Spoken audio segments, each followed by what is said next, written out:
अस्सलाम वालेकुम दोस्तों, मैं आपका दोस्त सुहेल अंसारी अपने नए ब्लॉग के साथ हाजिर हूँ। मैंने बताया था पहले वाले ब्लॉग में कि हज़रत निजामुद्दीन साहब के मज़ार पे से हम फिर अजमेर शरीफ जाएंगे और अजमेर शरीफ हम पहुँच चुके थे और सुबह सुबह का टाइम था।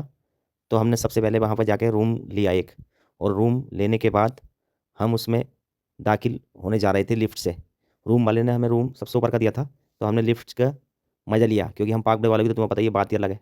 तो हमने खूब ऐसा खाया जैसे झूला खाया लिफ्ट के अंदर। कई बार आए कई बार गए।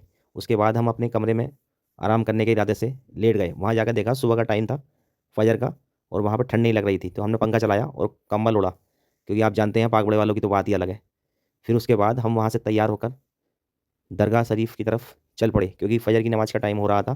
तो हमने वहाँ पर जाने की तैयारी कर ली और हम दरगाह पहुँच गए। और सबसे पहले हमने वहाँ पर फजर की नमाज़ पढ़ी, और उसके बाद नमाज होने के बाद वहाँ पर एक कुल था जो 30 दिसंबर को होना था, तो वो कुल हो गया और हमने कुल में शामिल हो गए हम, और दुआ हुई वहाँ पर। और उसके बाद फिर हमने दरगाह करी ख्वाजा। दरगाह करने के बाद हम वहीं पर बैठ गए और हमने देखा बहुत ही सुकून था वहाँ पर। बहुत ही अच्छा मौसम था, धूप निकल रही थी, और हमारे यहाँ पाक बड़े में धूप नहीं निकल रही थी, मगर वहाँ पर बहुत अच्छा मौसम था, सूरज निकल रहा था और हल्की ठंड सी थी, और बड़ा मज़ा आ रहा था धूप में, और हमें बहुत अच्छा लग रहा था। फिर हमने जो हम यहाँ से अपने पाक बड़े से नियाज ले गए थे, वहाँ पर हमने उस पर दरूद लगाई और उस नियाज को हमने तकसीम कर दिया, और बहुत ही अच्छा लग रहा था। हमने वहाँ पर बैठकर बहुत टाइम बिताया, और फिर हम कमरे की तरफ चल पड़े क्योंकि हमने सोचा दोबारा आ जाएंगे। फिर हम कमरे की तरफ जा रहे थे और रास्ते में हमने सोचा यहाँ से थोड़ा पैदल चलते हैं, और उसके बाद फिर हम कमरे की तरफ पहुँच गए अपनी। और देखो यहाँ से तारागढ़ का रास्ता सामने से दिखाई दे रहा है, ऊंचा पहाड़ सा है ये। और हम सब दोस्त फिर वहाँ पर थोड़ी सी वीडियो बनाने लगे, और ये हमारे रूम की छत थी जहाँ पर ये पहाड़ दिखाई दे रहे हैं। रूम ऐसी जगह था कि चारों तरफ पहाड़ थे, और बहुत ही अच्छा नज़ारा था यहाँ का, व्यूज़ अच्छा था। आप खुद देख सकते हैं कि यहाँ चारों तरफ पहाड़ है, और हमें बहुत अच्छा लग रहा था।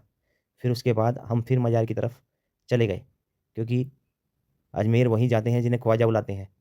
और आप देख लो यहाँ का नज़ारा कितना सुकून भरा है, बहुत ही अच्छा है। यहाँ से दिल ही नहीं करता कि बाहर चले जाओ, और बहुत ही अच्छा लग रहा था हमें। यहाँ का नज़ारा बहुत ही अच्छा लग रहा था और बहुत सुकून सा लग रहा था। और फिर हमने थोड़ा यहाँ पर सब तरफ का नज़ारा अपने कैमरों में कैद कर लिया। और ये हमारे दोस्त आसिफ भाई, देखो यहाँ पर हम जो नियाज ले गए थे वो तकसीम करते हुए, और फिर हम यहाँ से निकलने की तैयारी करने लगे क्योंकि हमें एक जगह और जाना था, और फिर हम यहाँ से जाने लगे। और इसी के साथ मेरे दोस्तों हमारा ये ब्लॉग समाप्त होता है। अस्सलाम वालेकुम। आपका अपना सुहेल अंसारी, दुआओं में याद रखना दोस्तों। फिर मिलेंगे बहुत जल्दी अपने नए ब्लॉग के